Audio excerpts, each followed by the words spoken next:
Hi, ako ay si Ben Vlogger. Binabati po namin ang lahat ng kumuha na at kukuha pa lamang ng DOH or practical examinations. Ano po? Sana po ay maging maayos po ang lahat at inaasahan po namin ang inyong tagumpay. Ito ay pagbati hindi lamang po sa AUSA, maging sa mga nanggaling po sa iba't ibang mga training institutions na accredited po ng Kagawaran ng Pangkalusugan o ng DOH. Nais ko lamang pong palalahanan ang ating po mga mag-aaral sa batch December 2014 at June 2015.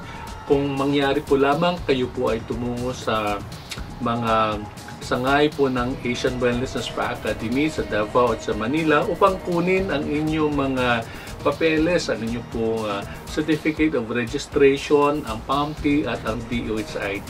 Yun lamang po, maraming salamat at mabuhay tayong lahat.